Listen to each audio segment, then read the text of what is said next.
Hi there and welcome to the 8th passage of this series, and here I am on your screen right now. Sir, my name is Vikrant. I am your personal coach for all things related to English, communication, mental aspects of preparation. And if you're new to our channel, don't forget to subscribe. So let's go ahead and dive into it. You know how we work. It's the 8th passage after all. In case you are new, I'll nonetheless tell you that basically you go ahead and attempt the passage along with the questions on your own, and after that you and I go ahead and work together while solving this particular passage. So what you do is that you pause when I ask you to pause, you read whatever is on the screen if it's a passage. On the other hand, if it is the question, you go ahead and solve it. Okay, so let's get ready. So pause, read. Next.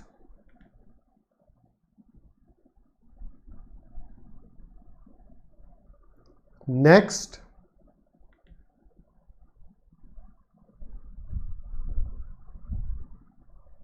Next.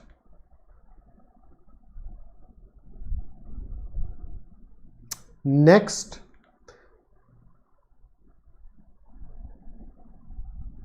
Okay, now that you're done with the passage, it is time for the questions. So pause it, answer, and then we'll move on. Next, question number 2.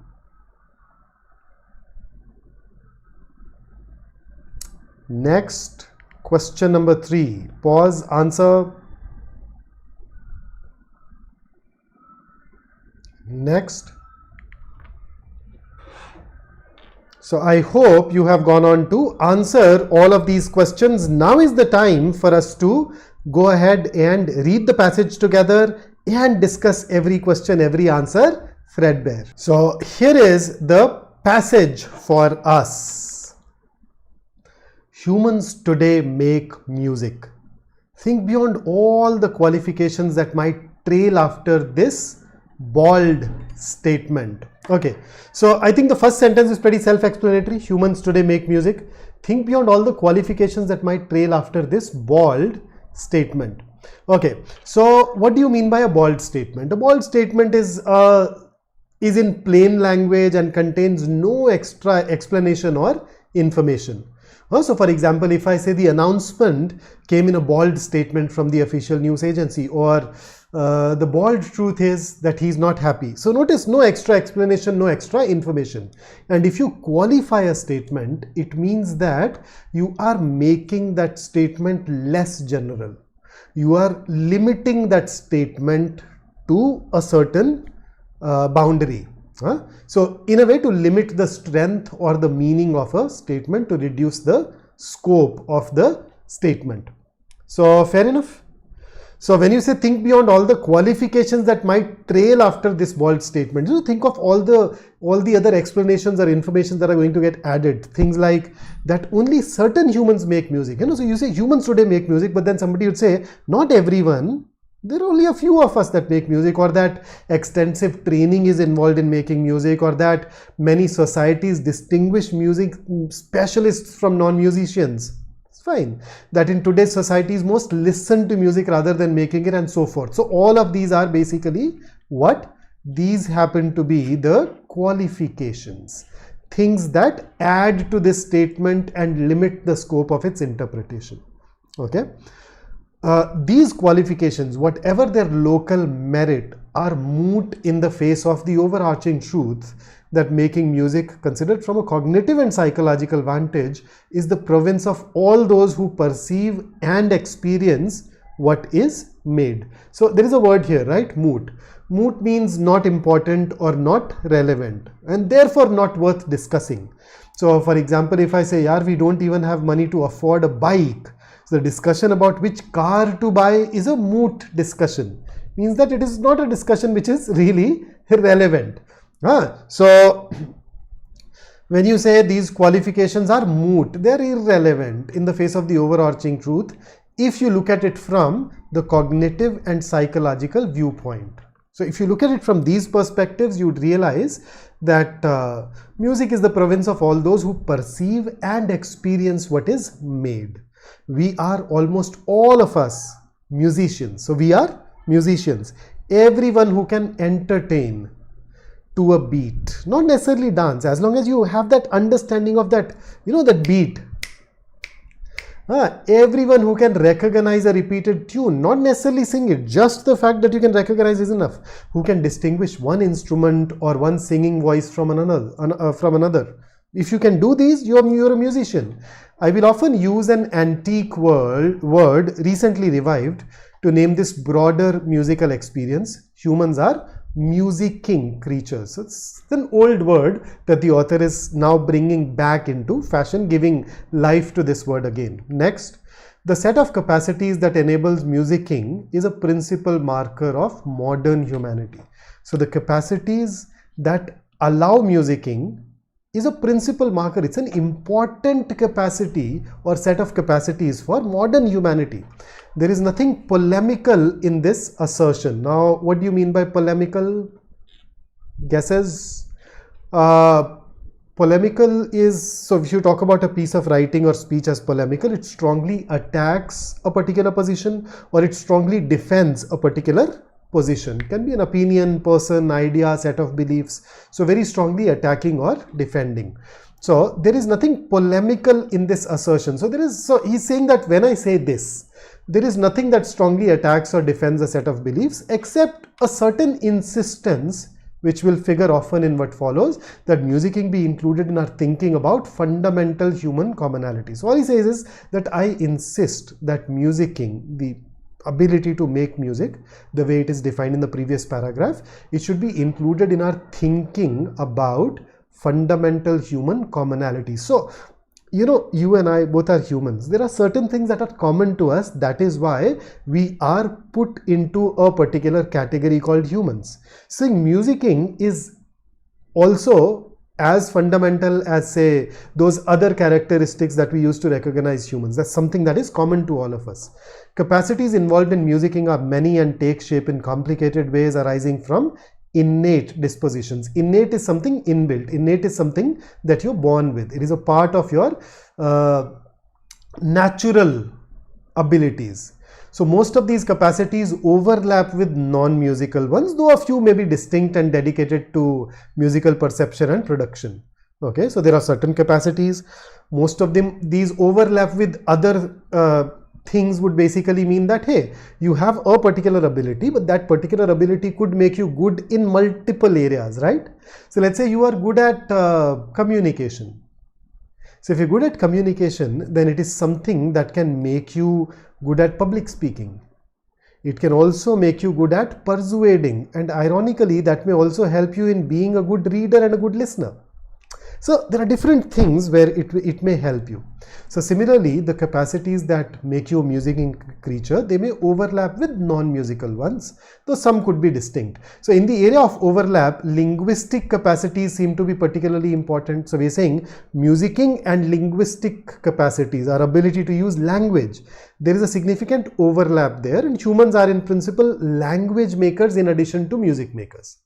Speaking creatures as well as musicking one. Okay, then humans are symbol makers too. So the previous paragraph told us we are language makers, we are music makers, we are symbol makers too, a feature tightly bound up with language, not so tightly with music.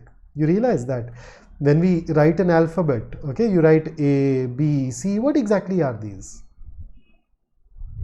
They're just symbols, right? These symbols allow us to capture our language, our sounds on a piece of paper. Some 300 BC ago, there were people who used symbols like these. We are still, even today, trying to decipher what they mean. But then, their symbols, they were just designed to capture our language on a piece of paper, in the case of 300 BC on a piece of rock. So symbol making goes hand in hand with language. It is not that closely aligned with music. The species Cassira dubbed Homo symbolicus. Humans use symbols, right? So they cannot help but tangle musicking in webs of symbolic thought and expression, habitually making it a component of behavioral complexes that form such expressions.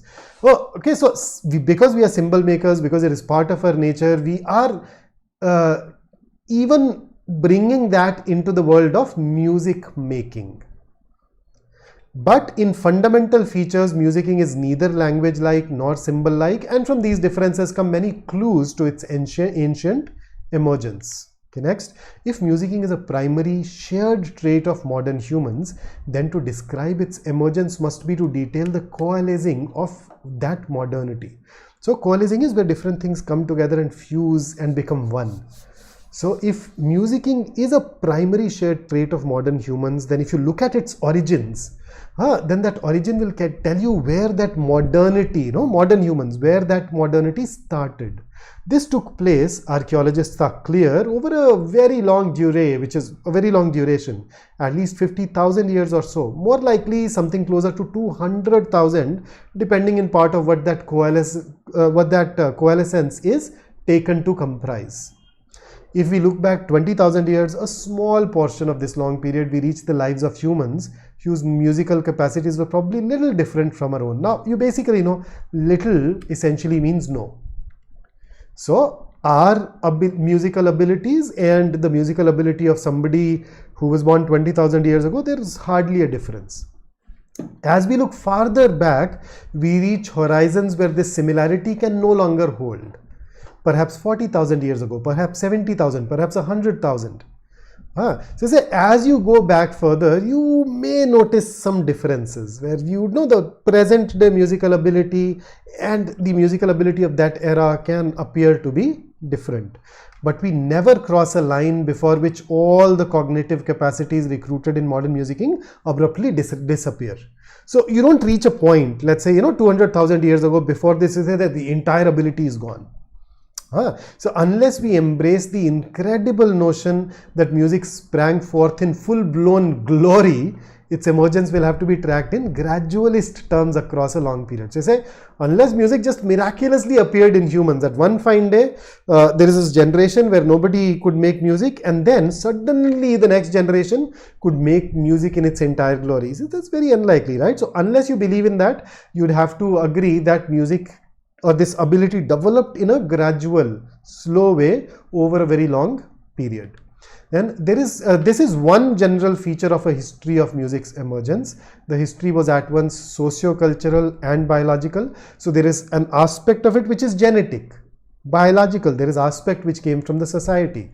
The capacities recruited in musicking are many. So describing its emergence involves following several or many separate strands. So there is no common thread that you can hold and then carry it forward to the logical conclusion. You may have to go ahead and follow a lot of different strands. So let's go ahead and look at our questions now, starting with the first one.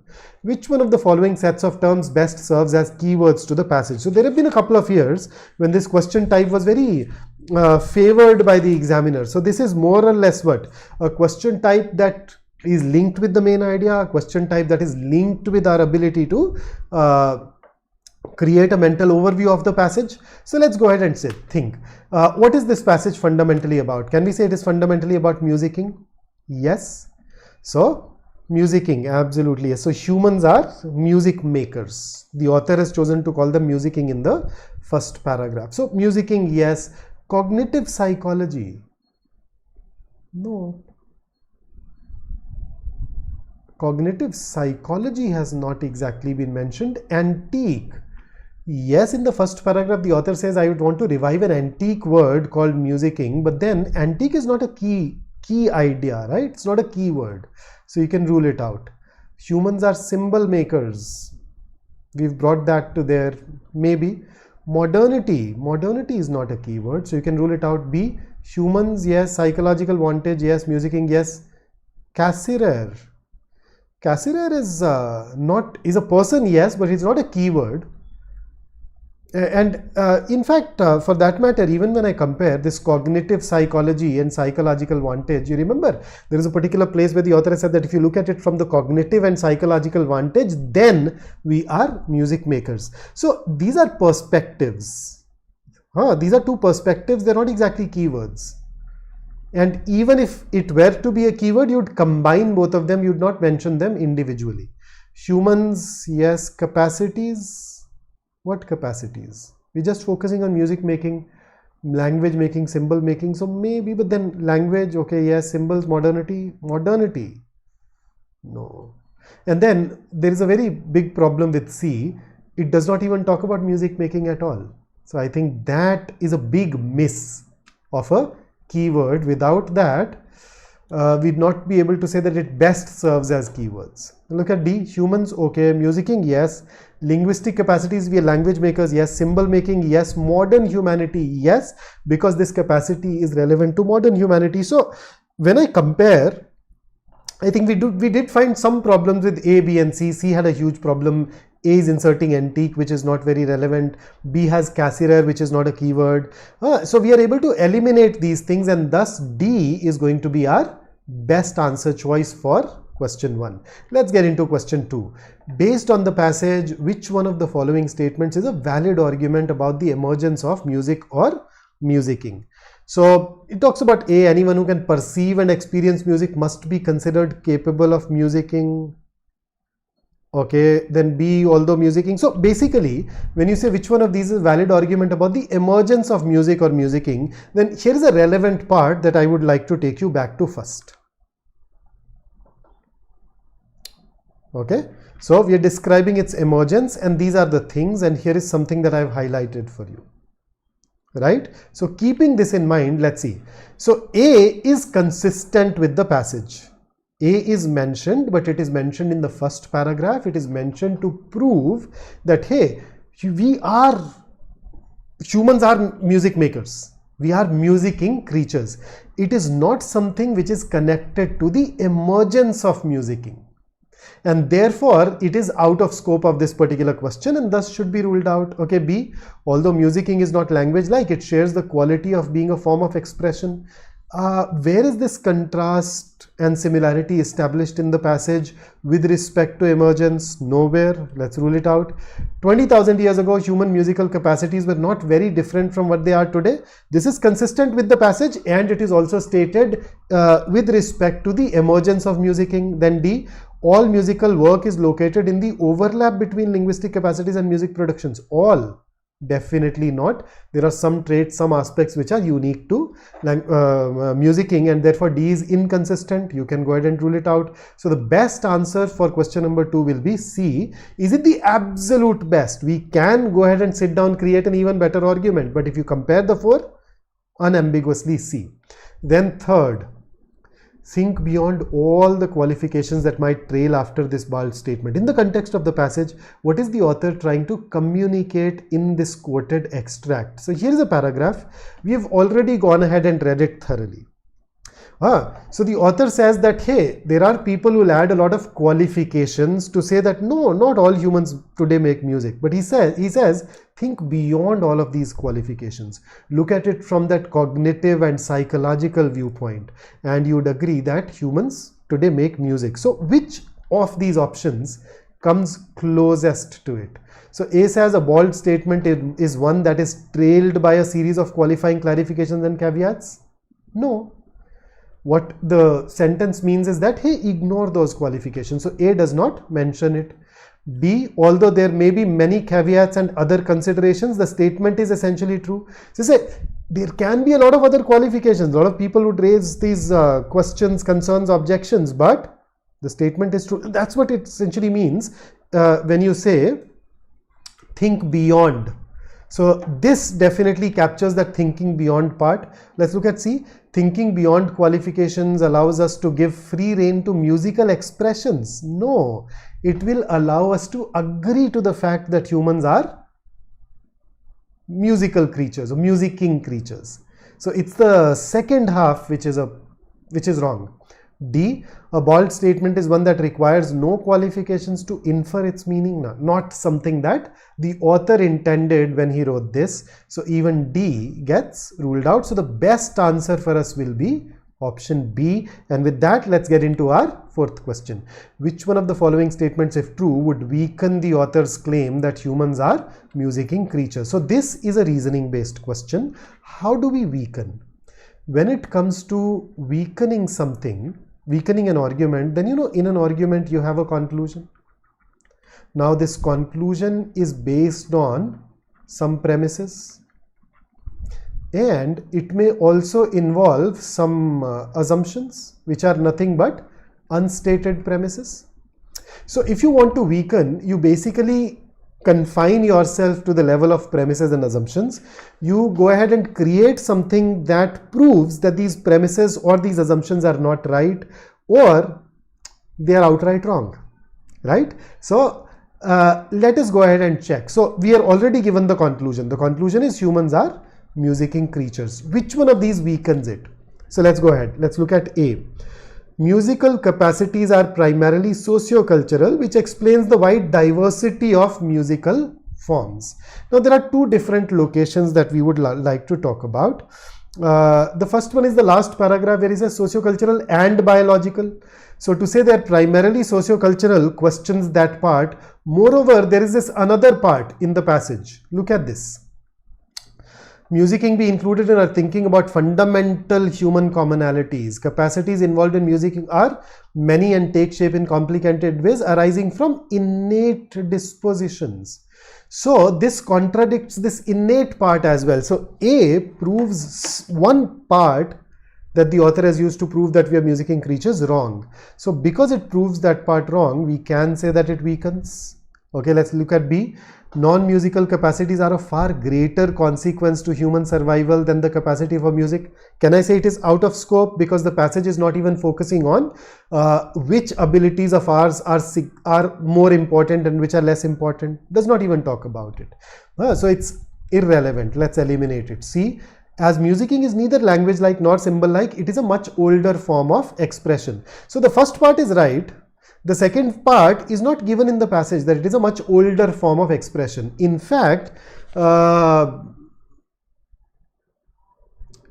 because it is fundamental, because it differs from language or symbol, it has to be older. Is it something that the author has stated? Especially in order to prove that we are musicking creatures. The author in himself says that this is a quality which is shared by modern humans. So it's not a claim that he has made at all, and therefore this won't weaken it. D, from a cognitive and psychological vantage, musicking arises from unconscious dispositions, not conscious ones. This is consistent with the passage. These are innate dispositions, and things which are innate, things which are inbuilt can be unconscious. So if anything, D will strengthen, and therefore D can also be ruled out. So our best answer here will be option A, and that's the one that we'd go ahead and mark as our answer. So that takes care of this particular passage. Don't forget to like the video and do subscribe to the channel, and I would want to leave you with this one thought.